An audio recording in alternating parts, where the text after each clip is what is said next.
Good morning. How is everybody today?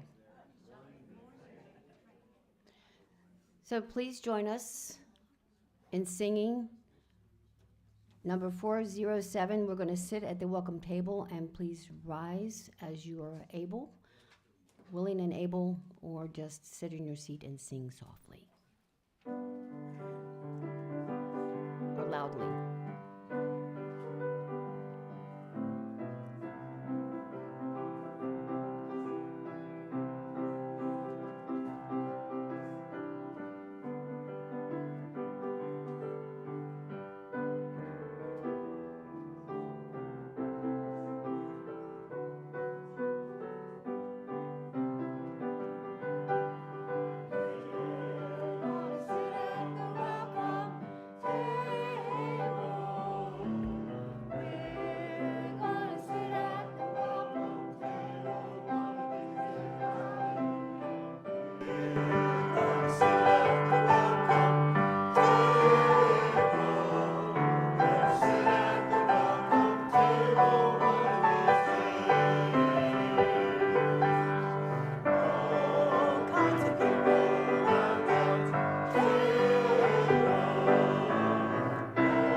What an uplifting song.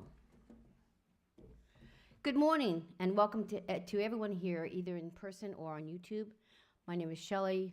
I'm going to be your worship associate today for this service of the Unitarian Universalist Fellowship of Charlotte County.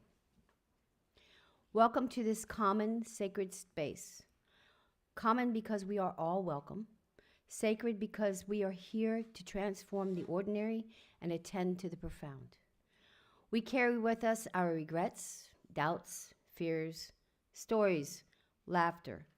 May they all inspire our worship. Above all, may we each meet what we need to find most on this day in this common, sacred space. That was written by Amy McKenzie. Please take a moment to greet those around you before we begin.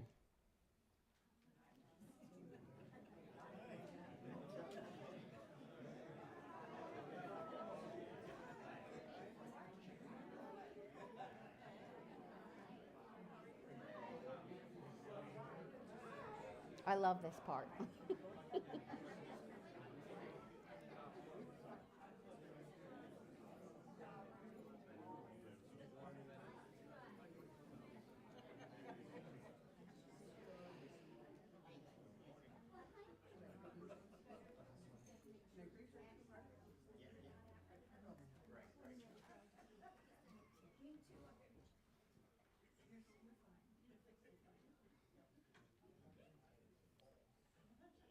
This service is being broadcast live on YouTube and will be available, it's not live, but after this service, will be available as a recording on the UUFCC YouTube channel after the service. If you're watching via YouTube, you may want to have a chalice or a candle to light for the service. Before we begin, we pause to recognize the many people whose time, care, and creativity make this service possible. Those who planned, prepared, practiced, welcomed, and showed up early so the rest of us could simply arrive. What you experience here today is a result of quiet dedication and shared commitment, and we are deeply grateful to everyone. And now a small but meaningful invitation. I've decided to rewrite this because I didn't like the way it is. Small and meaningful invitation. As we settle into this shared hour, we ask that you silence your cell phones, not as an inconvenience, but as a gift. a gift of attention to one another, to this space, and to whatever insight or connection may emerge when the outside world waits just a little while when we're over. If you are new to UUFCC, or if you are returning after a long time away, we are especially glad you're here. It takes intention and sometimes courage to walk into a community, whether for the first time or once again. We'd like the chance to welcome you. If you are comfortable, we invite you to raise your hand so we may recognize you and share our appreciation for your presence. You are among friends, and your being here matters. If you knew, someone will take a microphone out. Nancy, okay. I have my reading glasses on, I can't see. Is there anybody new here? Perfect. Hello. There's two of them. A couple of them. Hi, I'm Susan and Bob Jeffries. And where are you from? We're from Villanova, Pennsylvania. Great school. Absolutely great school.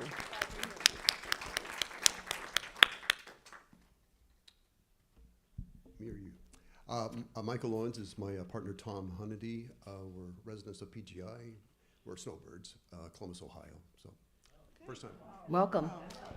Welcome. Anybody else? Oh, oh yes. Of course. I'm not new. No, she's not new. She's not new. My name is Stephanie Garrett, and I've been here for about 2 weeks hiding. And to my Villanova people, I'm from Philly. Go Eagles. Okay.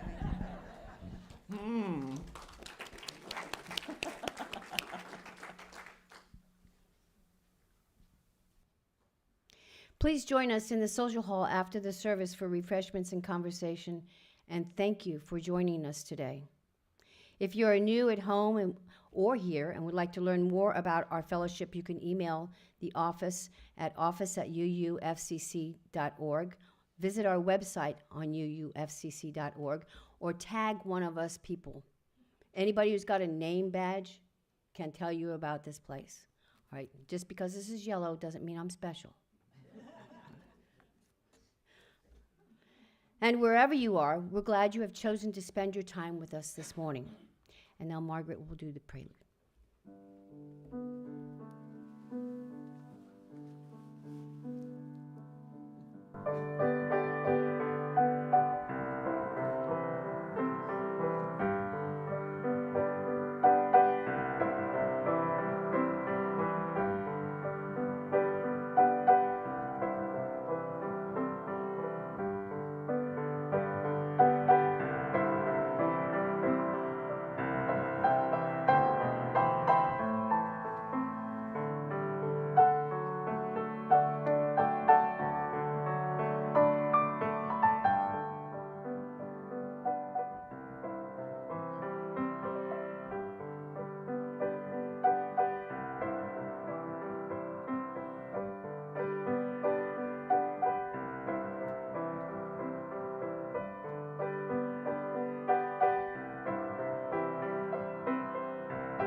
Just imagine. It's getting harder to do.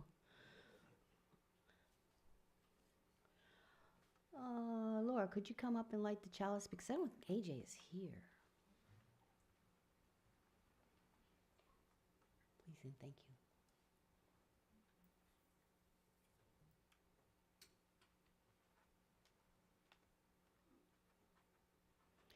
This flame burns for the courage we find when fear makes sense. Not the absence of doubt, but the choice to act anyway. We light it for those who speak when silence feels safer, and those who act when invisibility beckons. Now, please repeat the words on your order of service. Love is the spirit of this fellowship, and service is its law. This is our aspiration, to dwell together in peace, to seek truth and love, and to help one another. I think a change of hands. So the next part is the reflections from the Everglade Detention Center. I believe Linda, would you like to come up and talk? Oh, there you are. Thanks.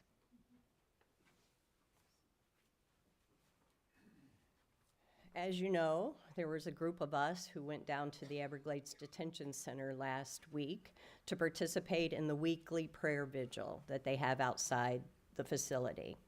You may wonder what our presence there does, but it does allow the buses who come in with new detainees to let those inside know that they are not forgotten. I can't emphasize to you enough that our voices matter when we support those who can't speak. As a result, UU from Fort Myers is the organizing church who does these weekly vigils, but UU of Charlotte County, our Social Justice Committee, has decided that we as a congregation should commit to attending a meeting there once a month. We will select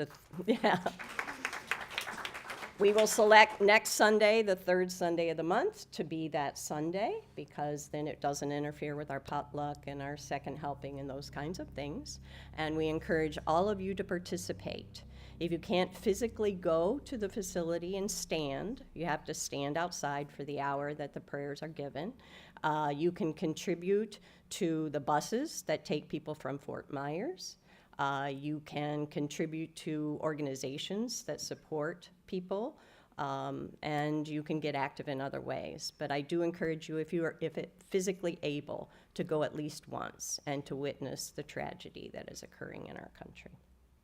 Thank you.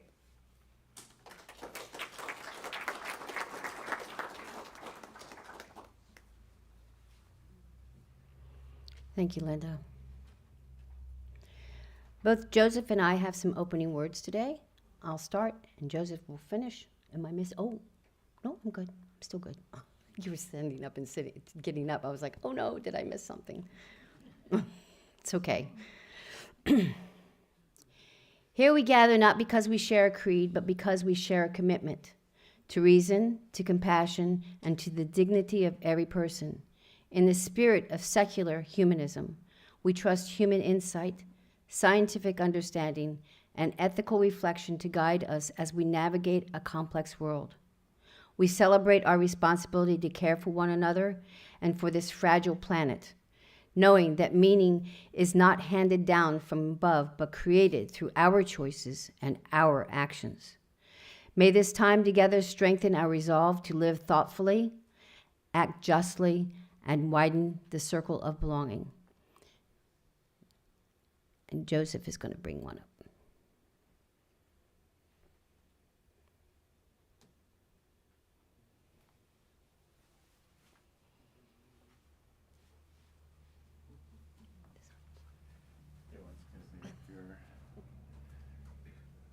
Good morning, everyone. There's an image connected to my little talk here, and it may be displayed at any moment. But oh, there it is. You might say, well, why did you even bother putting that image up there? But some of you may recognize this, and This is actually called the pale blue dot. Raise your hand if you know what that is, the pale blue dot. Okay, it's a phrase made famous by Carl Sagan, who is one of my heroes, actually. So this is a quote from a document called Pale Blue Dot, A Vision of the Human Future in Space.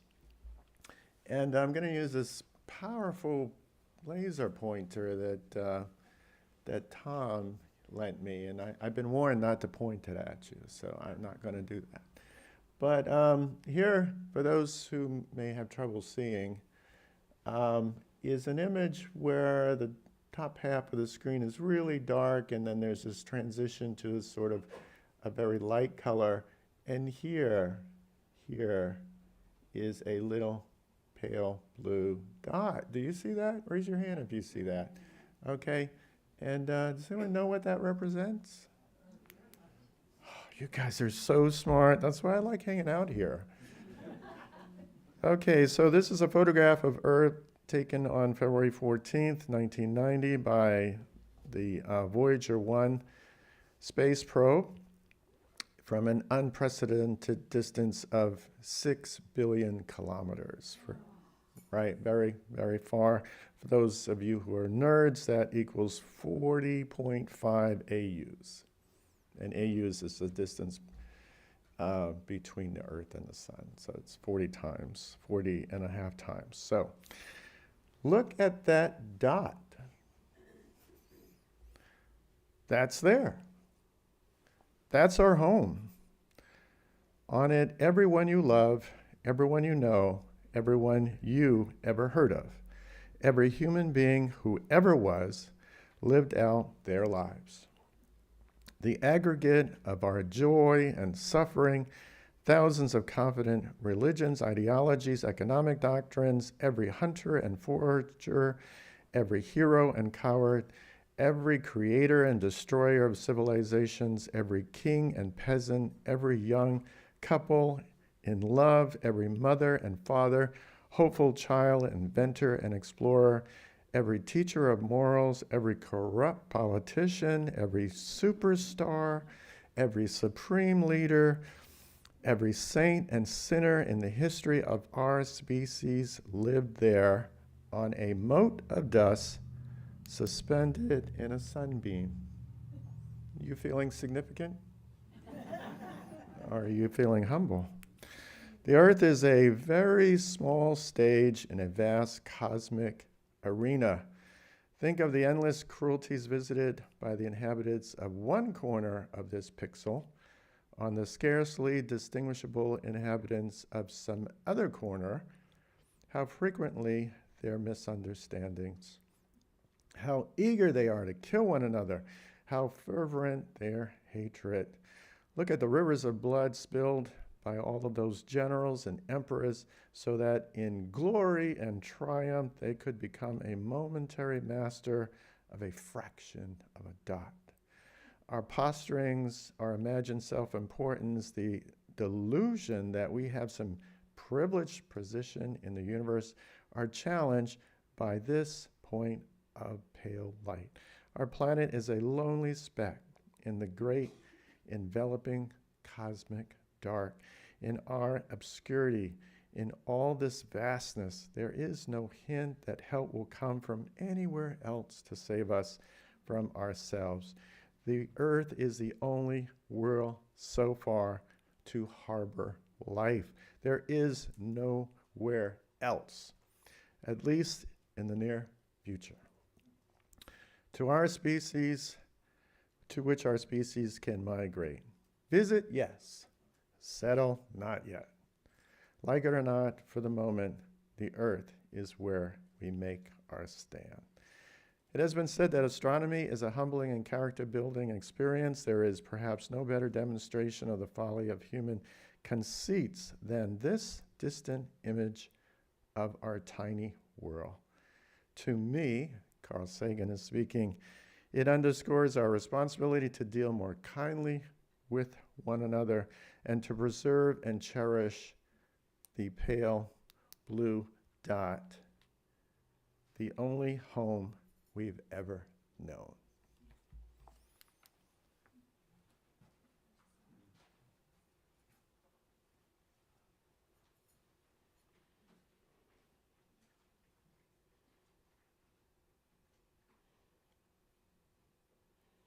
Thank you, Joseph.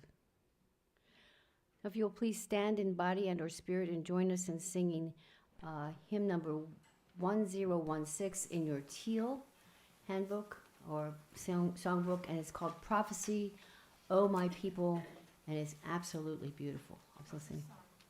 Prophesy?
Great song, isn't it?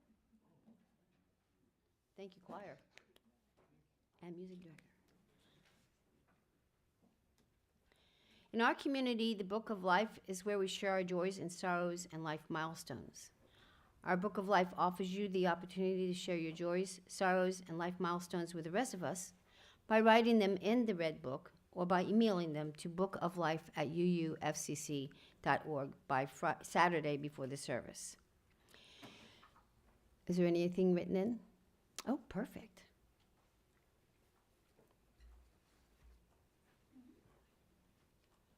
Thank you so much.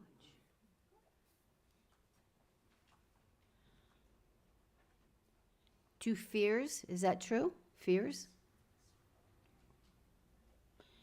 To share. Or feats. That's what I'm looking for, is somebody correct me with the writing because I can't see it. 2 feats to share.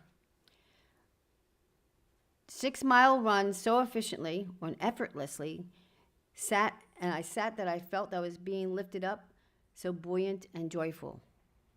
Second, was able to bike up all levels of the parking garage with my bicycling pedal. Sorry, it's not you, it's my reading. Last, helping out with a fundraiser for the Philharmonic to keep it all vital. And this is from Jane. Florida, yeah. I couldn't tell whether it was a P or an L. Sorry about that. I used to be able to read writing, and now I can't. Thank you. In addition to the Book of Life, we come to our time of joys and concerns, making room for the full truth of our lives. Here we are, invited to drop a stone and speak what is lifting our spirits and what is weighing our hearts. Trusting that neither joy nor struggle is meant to be carried alone. This is a moment to practice compassion in real time, to listen without fixing, to witness without judgment, and to hold one another with care. Whether you choose to share aloud or quietly, reflect you are part of the circle of shared humanity. So if you would like to share with us, there's a microphone right here. Come on up, put a stone in the water, and please share your voice.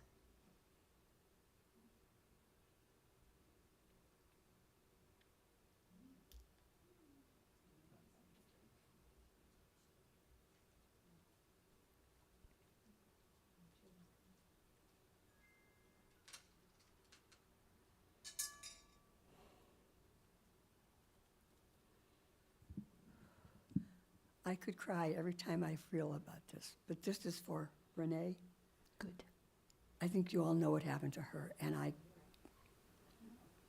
just, okay, she was shot in the face 3 times by an ICE agent because she was protesting. And she leaves a 6-year-old daughter. And I can't say it in church. Anyhow, please keep her in your thoughts and prayers.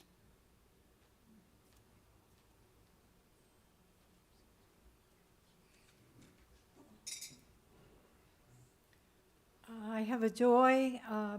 My name is Trudy G, and I'm happy to be back again. I was in the hospital for a while, and I'm so grateful for all the cards, well wishes, people who came to the hospital, and such wonderful fellowship that shows so much caring. Thank you very much, everybody.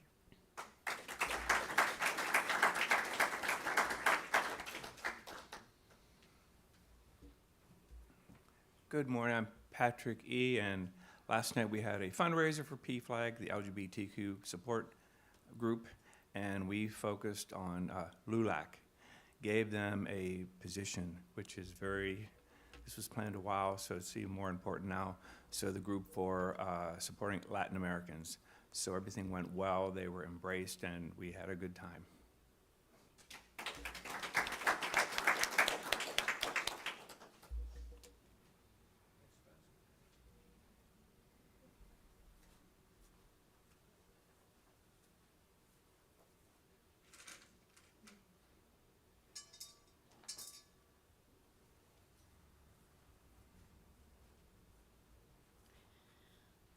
I just want to say that I, like Jackie, feel the same way, and I feel like we should always say her name. Her name was Renee Good. And I'm not even sure she was protesting. She was trying to get the heck out of the way, is what she was doing. So please say with me her name, Renee Good. And keep saying that until something different comes about. May we hold these in our unspoken joys and sorrows in our hearts. May we also hold one another in love and tenderness, so that this fellowship may be a source of strength and comfort, courage and hope in the days and weeks ahead. And now Margaret will give us some meditative music.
It is my pleasure to introduce again today's speaker, Joseph Fenty, or Joseph F. Joseph serves as vice president of our board, where he brings clarity, steady leadership, and a deep commitment to our shared values. He also speaks from a humanist perspective, one that centers reason, ethical responsibility, and confidence in our capability or capacity to shape a more just and compassionate world. Joseph describes himself as a secular humanist, agnostic-atheist, Democrat, and a science philosophy nerd, as we discovered earlier. He emphasizes support for conditions that allow humans and other living things to flourish and express his commitment to a meaningful, democratic congregation. We're grateful for his leadership in this community and for the insights he brings this morning. Please join me in welcoming Joseph F.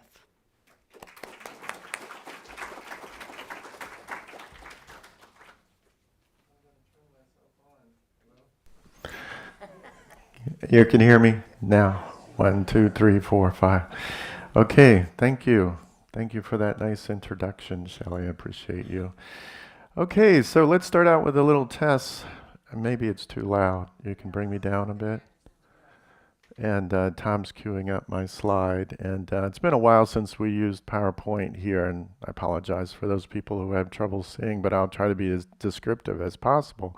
So let's start out with a little exercise. So what I'm going to do is I'm going to point at a symbol, and you're going to tell me what it represents here over here. I am hearing Islam, right, and this symbol. Hinduism, very good. And what about this? Buddhism, and of course, Christianity. How about here? You're going to get some extra credit if you know what that is. Wiccan,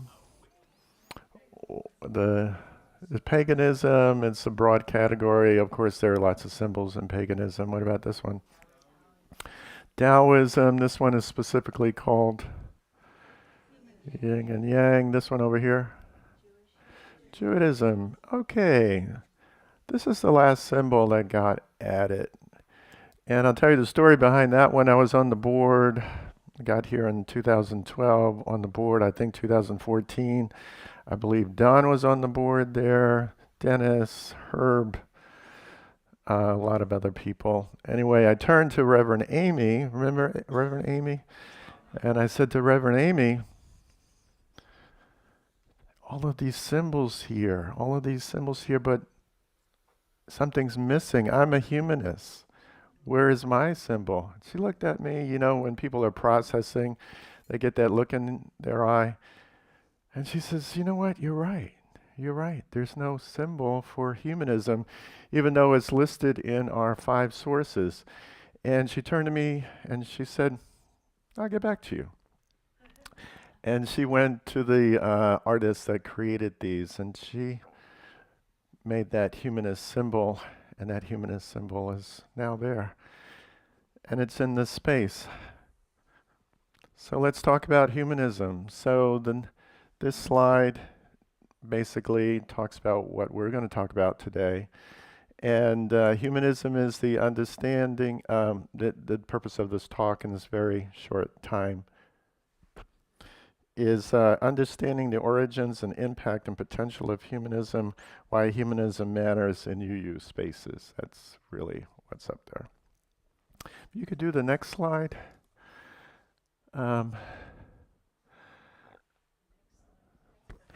Okay, yeah, there it is.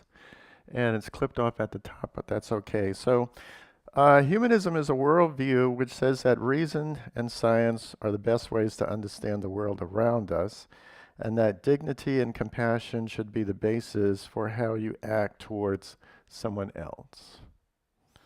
Humanism is non-theistic. According to the American Humanist Association, which was created with the guidance of Unitarians and Universalists, humanism is a progressive philosophy of life that, without theism or supernatural beliefs, affirms our ability and responsibility to lead ethical lives of personal fulfillment that aspire to the greater good.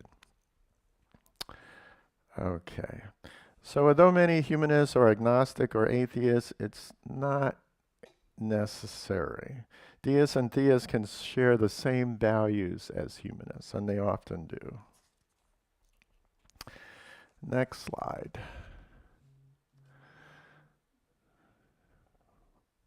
Next, there it is. Okay, so there are many flavors of humanism, but the 2 main flavors are listed here. There's ethical or religious humanism, and there's secular humanism. So what is religious humanism? So many Unitarian and Universalists were proponents of religious humanism in the early 20th century. Religious humanists rejected or downplayed the existence of the divine being. However, they did not reject the use of traditional church liturgy or patterns of worship, such as readings, songs, sermons, benedictions, etc. It refers to the human-centered, naturalistic view that uses religious forms, such as community, ritual, and pastoral care. It is a modern American movement composed chiefly of non-theistic humanists and humanist churches.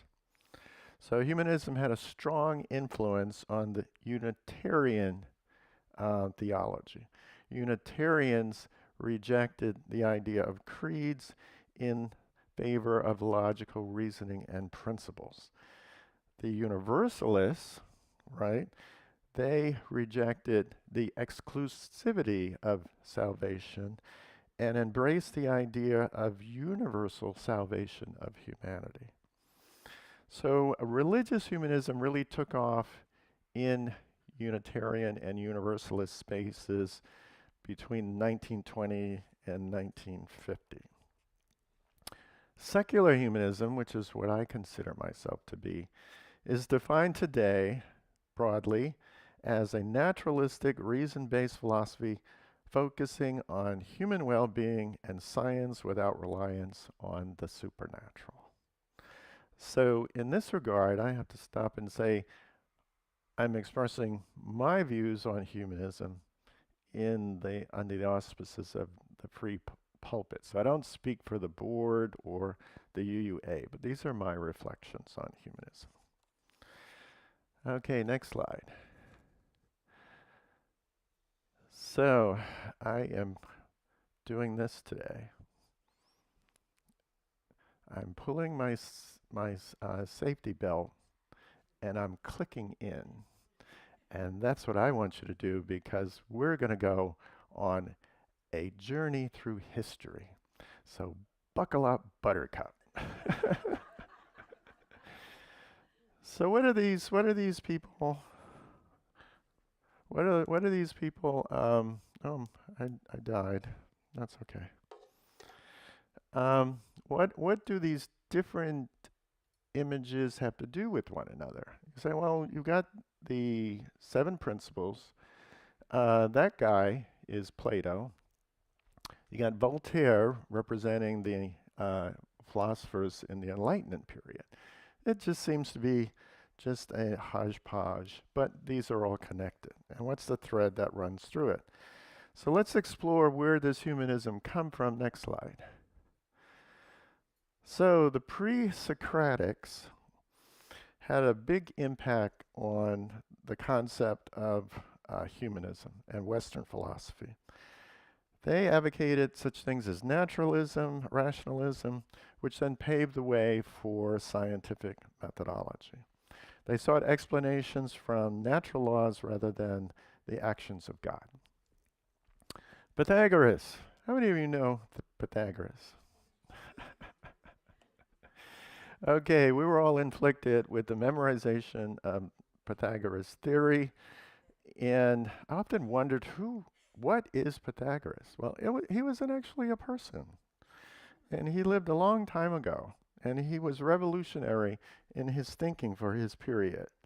So he is known as the founding father of the idea that human reason through mathematics could unlock the divine order of creation. Pythagoras provided a scientific and mystical framework for the humanist belief in human dignity and potential. He theorized that if the cosmos is ordered by numbers and the human mind can comprehend those numbers, then humanity holds a central and dignified place in the cosmos. We've got these brains, we can figure stuff out, we're important, and we should use this brain to understand the world around us. Parmenides, he argued that reality is intelligible, that you can understand reality, that reason is a powerful tool, and that truth has a characteristic of necessity and permanence that the human mind can aspire to grasp. Next slide, Socrates. So Socrates has the declaration of what? The unexamined life is not worth living. The unexamined life is not worth living. So the opposite of that is the considered life is worth living. So this became the humanist motto, if you will.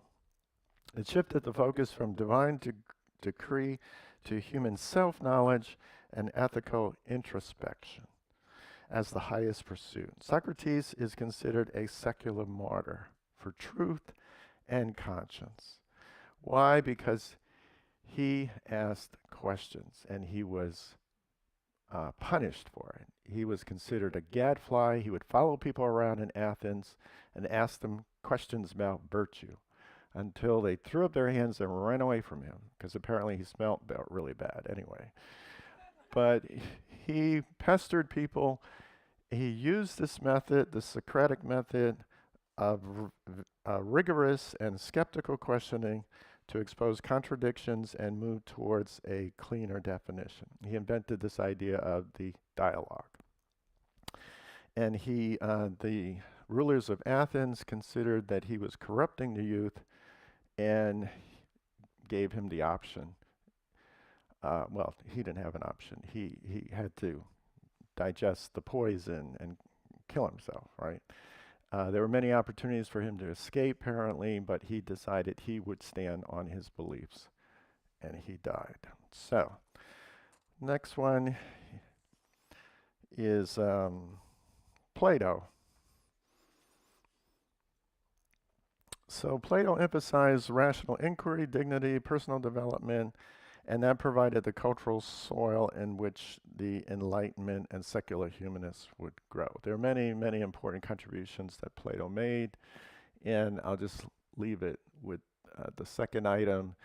He centered thought on human reason and experience rather than theological authority. I can go on. I will if you talk to me during the break. So, the Italian Renaissance. Woohoo! Cool period of time. Next slide, 14th to 16th century. So basically during this time, we have the Dark Ages, the Roman Empire falls, and we enter the Dark Ages. And then there's this period of the Italian Renaissance, which means what? Rebirth or renewal. It's a French word, Renaissance. And what happened is during this period, different scholars rediscovered the Greek and Roman knowledge of the classical world. So they rediscovered Plato, Socrates, Aristotle, and so on. This period is known as the return to the ancients. So Petrarch is dubbed the father of humanism. And that's because he traveled the world. He had a mountaintop experience. He came back thinking about what the ancients were doing, and he developed this idea of the humanities. So these are things that would define a well-educated person. The person needed to know grammar, rhetoric, history, poetry, and moral philosophy.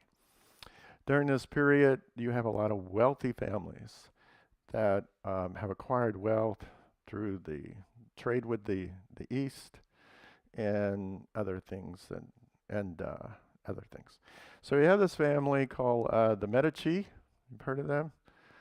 The Medici are major benefactors to artists such as Michelangelo, Da Vinci, Botticelli, and Raphael. They were important people. The Medici served as popes and secular leaders, and they were very important. And this is a period of time when Italy is not a unified state. You have all of these city-states, they compete with each other, and there is a flourishing during this time. So in the medieval period, things are pretty flat. Everything is focused on the afterlife. Suffer, suffer, suffer, go to the afterlife, get your reward. During the Enlightenment, it's like, no. There are lots of things that we can enjoy in this world, and we should. We should know about poetry. We should know about art. We should know about rhetoric. We need to invest on ourselves and let the human spirit flourish. So that's what they did. So you have innovations in literature, in the arts. Let's go to the next slide. Mindful of my time. So we had an opportunity, Lynn and I had an opportunity to go to Florence. We went to France, Spain, France, and Italy. We stopped in Florence. Florence is an amazing city, used to be a walled city. The Medici ruled that city. This is where they lived. They lived in this tower. And next slide. So if you think people in this period were backwards and stupid, well, that tower, that building that you saw is where they lived, and they had an office building. And this, you see the bridge leads from their residence to their office space, which is a huge set of buildings in which they conducted banking, investments, and so on. So this is the seat of power, privilege. Next slide. So while we were in Florence, you have to go see what? David. David's very important. Michelangelo's David is in this beautiful gallery, and you get a taste of what it's like during this period. There's this appreciation for the ancients. The Greeks and the Romans had this idealized concept of the human body, and Michelangelo creates that. Now, this is a Christian figure. This is David of the David and Goliath story, but it's not David. Why isn't it David? What's not right? Atheists can tell you biblical stories, you're in trouble. That I wasn't going to mention that, but that's true. David here is a man. He is full grown. He is powerful. The story of the Bible has David as a child. So, but in Michelangelo's mind, he wanted to represent it in the Greek-Roman style. So next, we have Botticelli. Changes in art. Look at this art. You see these beautiful figures with these full faces. They're three-dimensional. It looks like a photograph. It's a period of flourishing. Next, Leonardo da Vinci. He is known as the Renaissance man. He is the embodiment of the Renaissance. His celebrated masterpieces include the Mona Lisa, The Last Supper. He's a scientific genius, an anatomist, an inventor, an engineer. He was incredible. Next is Raphael.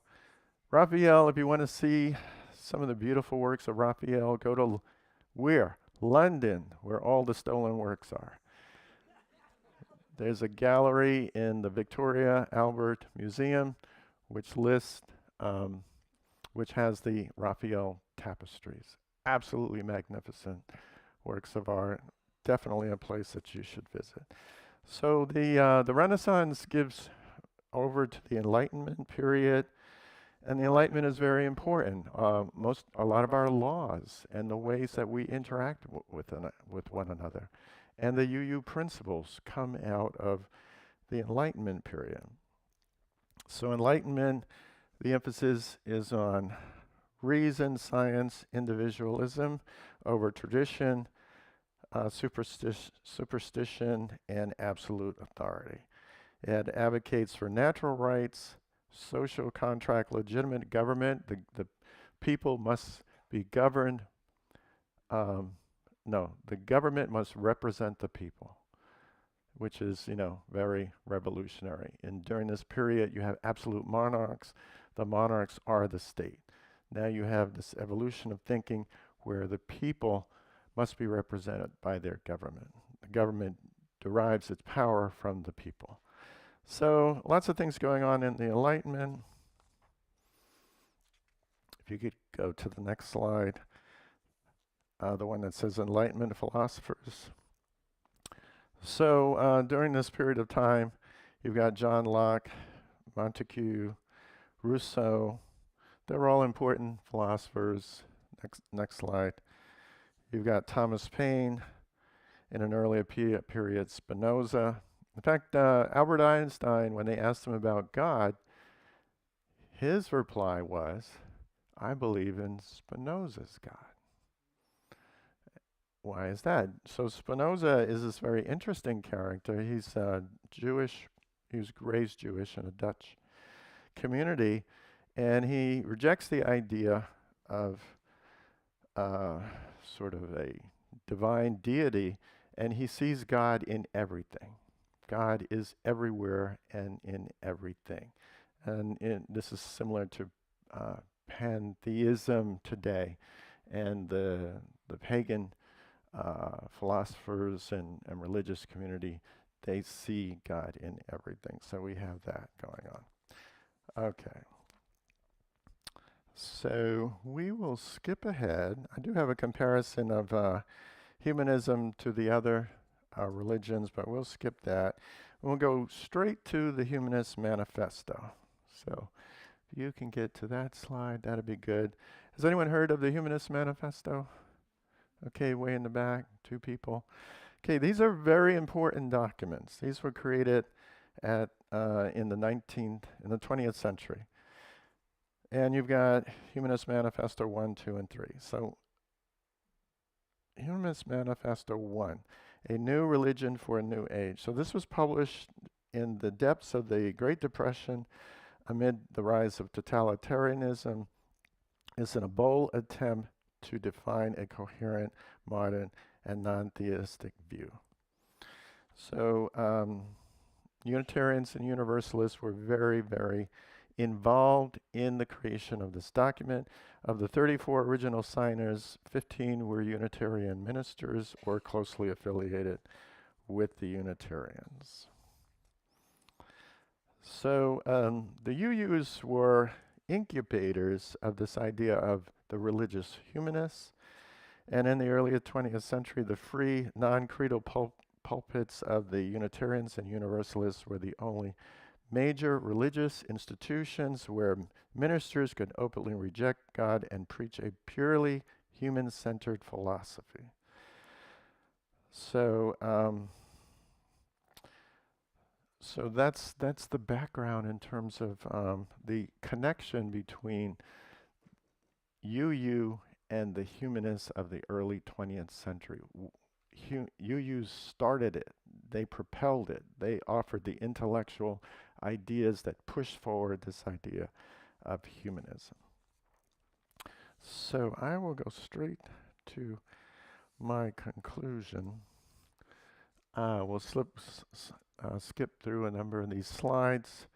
And there is a humanist organization within UU. They're called the UU Humanist Association. So if some of you want to connect with them, that's possible. We do have other humanist organizations in our area. There's a secular community of Southwest Florida, which actually meets here last Sunday of every month at 3 o'clock. We have the American Humanist Association, started by UU ministers.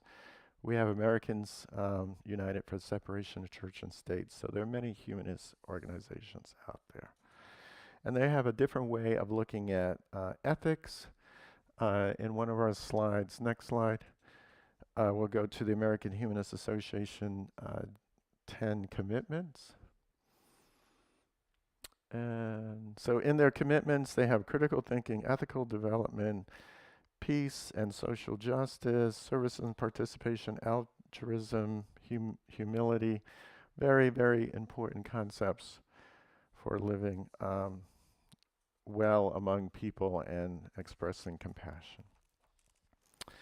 So in conclusion, so humanism begins with a simple but demanding idea that this life matters and we are responsible for how it unfolds.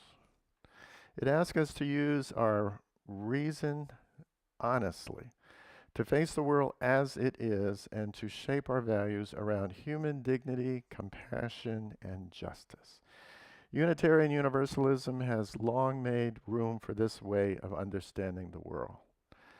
Our tradition trusts people to think for themselves and to seek truth without fear and to live ethically without reliance on dogma. We are a principle-driven religion. The humanist influence within UU helped to move us away from creeds towards covenants, away from inherited answers towards shared responsibility.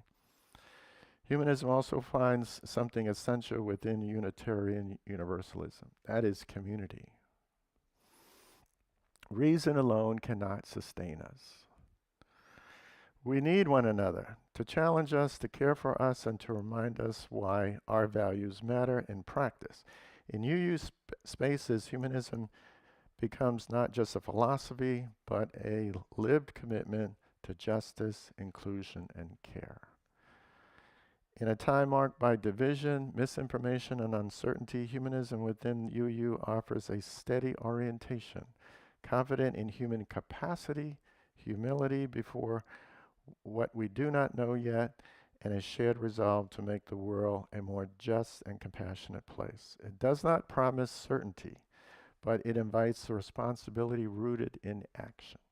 May we continue to draw on the best of humanism and the best of our UU tradition as we work together to live meaningful lives built on a more humane world. Thank you.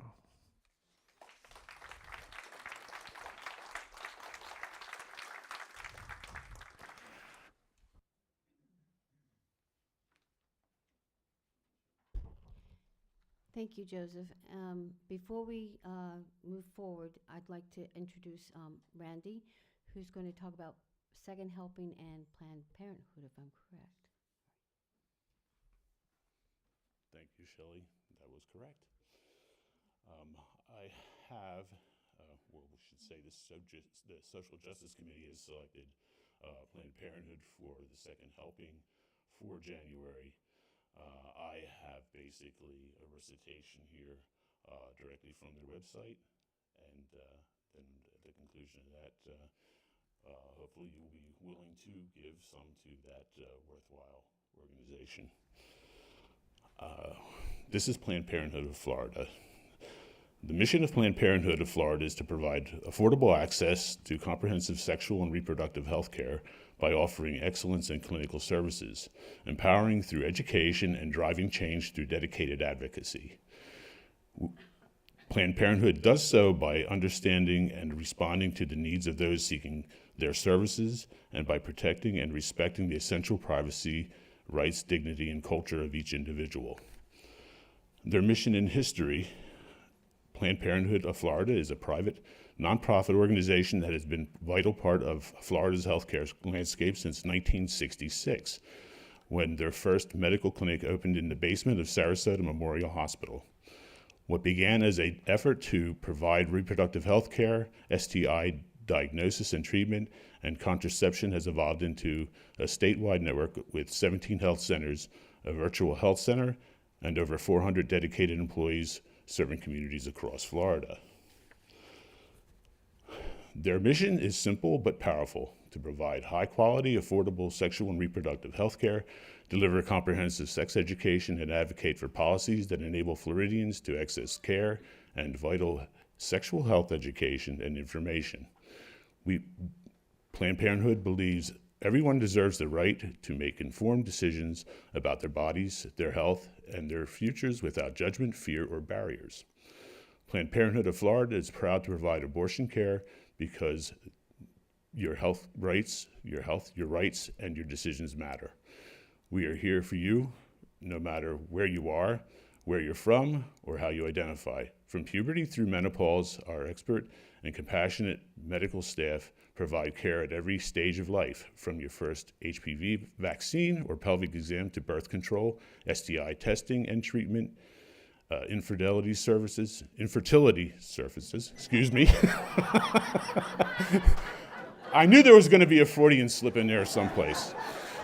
Infertility services, prenatal care, cancer screenings, vasectomy, menopause support, and wellness and preventive care.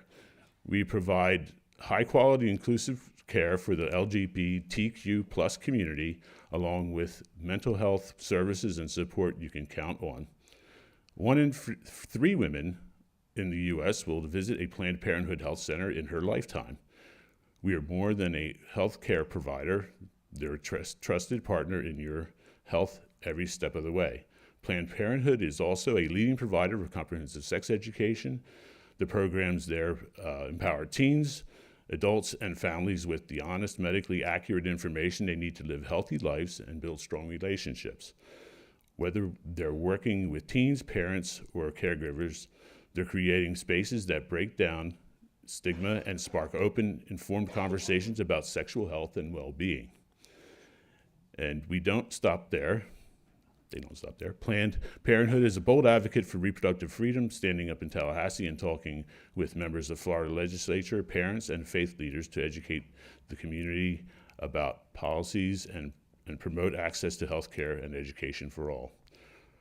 From a single clinic in 1966 to its current statewide presence, Planned Parenthood continues to grow, evolve, and serve. They're bigger and better and bolder, and they're not going anywhere. Thank you.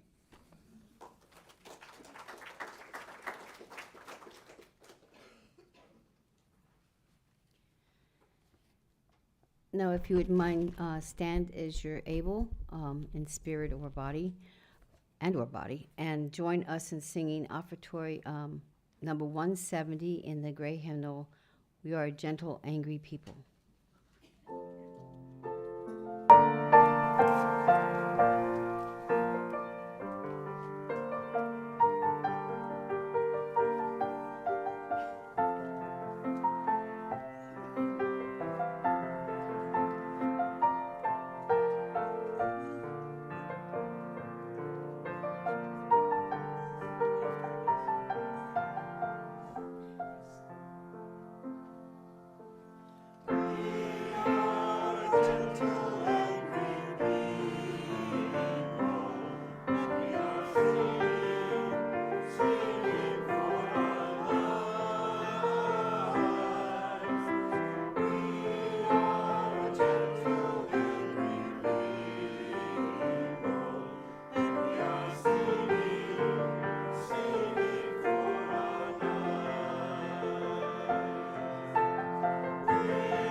In the spirit of generosity and shared purposes, we now receive the offering. This is a time to give as we are able to support the ministries of this fellowship and the wider world we serve.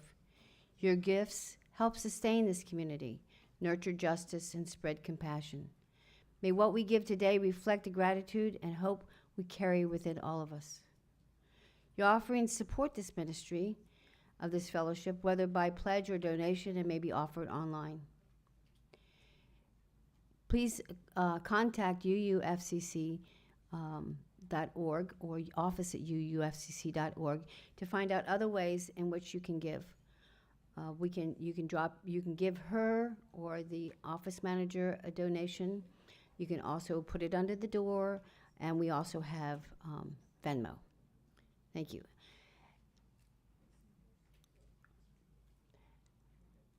And after this preliminary offering, we're going to pass the plate around for, that's what they used to call it in Episcopal Church, the plate. The basket around for a second helping, which would be Planned Parenthood.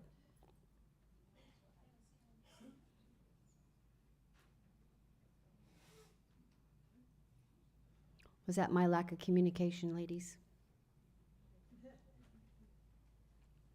I'm sorry.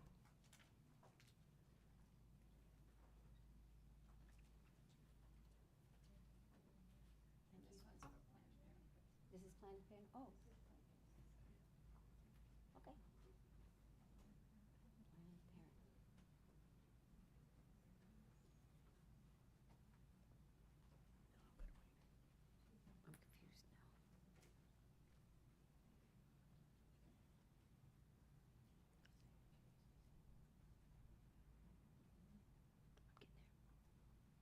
I know. Patience, grasshopper.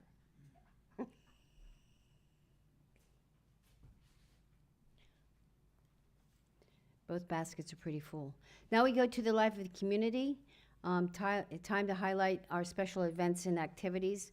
There's a couple of things that I want to say, and I know there's a couple of things that some of you have decided you wanted to talk about as well. So I'll jump into that really quick. There is a protest rally today at the corner of Murdoch and Tamiami, and it is the protest called Ice Out. If you understand what that means, it's pretty clear. I was told it starts at 1, but then I just heard something from a friend, and I'm sorry, that was that buzz you heard, that it's really at noon. So if you can make it there any time between now and the 2 o'clock or something like when it ends, that'd be great. It's a part of a nationwide protest against the unlawful activities of the ICE organization. Come out if you can. Add your voice to the protest. Second one is, I was told that Sharon Whitehill's Celebration of Life will be on the 7th of February at 10:30 in the morning here. So if you have any other questions on that one, please let one of us know. And then Jackie wanted to come up real quick.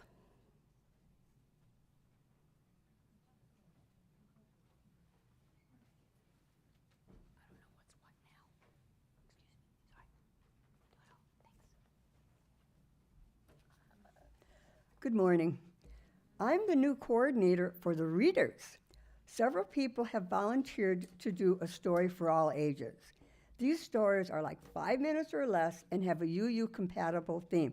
Now come on, everybody can do this. You can all do readers, come on. So there's a sign up on the bulletin board. Now if you have any questions, please let me know. Don't forget to sign up so you can do this, okay? Bye.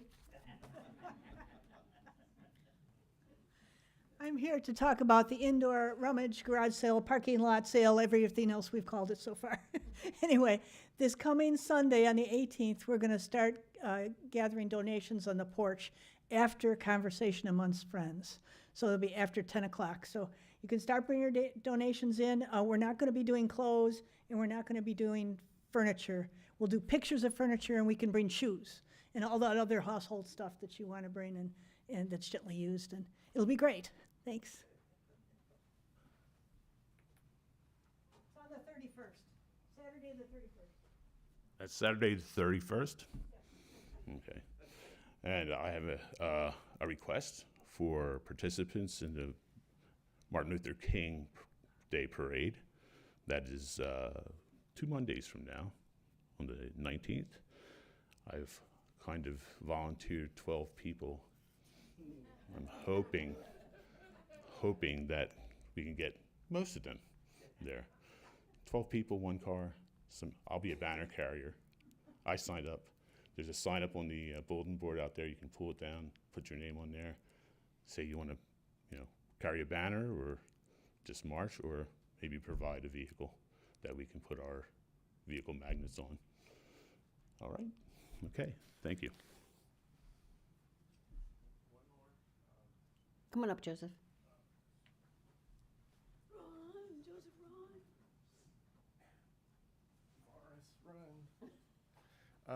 Just mark your calendars for the 24th of January. We're having the Vegan Fun Club in the space. We'll have lots of food, music, games, so join us. Thank you. Vegan Fun Club. 4 o'clock? All right, so if you go to the Ice Out today, wear your new T-shirts that they've been handing out this morning. This is the UUFCC. I think it was done by the Social Justice Committee. So that's what I plan to change my shirt into before I run out of the building and hold my American flag and yell. That's important stuff, right? And then if there's anybody else that wants to bring up something? Good. Oh, Randy. The line for the march is, line up for the march is at 10 a.m. for MLK, correct? All right, perfect. Thank you so much. At the event center in Punta Gorda. Correctamundo? Si. Thank you. This week's news has been heavy with reminders that the world we live in is shaped by human choices, some careless, some courageous, and all consequential. We have seen what happens when power outruns accountability. We have also seen ordinary people act with clarity, compassion, and resolve. As Unitarian Universalists, we do not turn away from these realities. Our principles call us to use reason, honor truth, affirm human dignity, and take responsibility for the impact of our actions. We gather today not to look for simple answers, but to strengthen our commitment to ethical living, shared humanity, and the ongoing work of justice in a complicated world. And Laura, if you would mind extinguishing the chalice. Please repeat after me the words that are written in your order of service. We extinguish the chalice, but not the light of hope, the fire of commitment, or the warmth of community.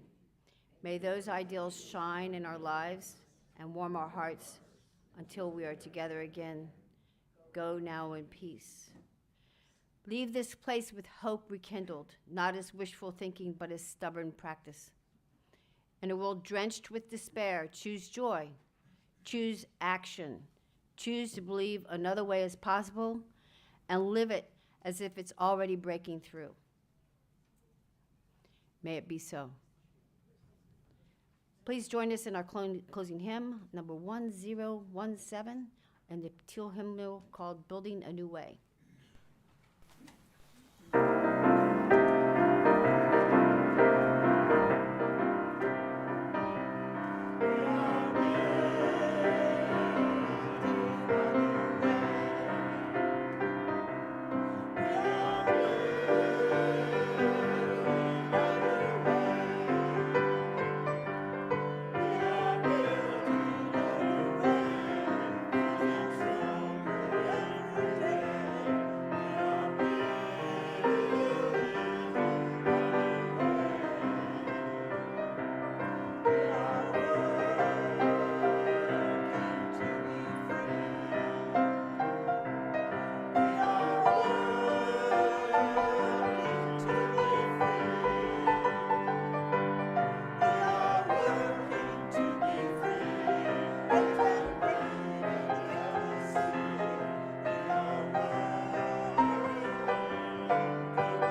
Go now in peace and conviction for a better world. Thank you.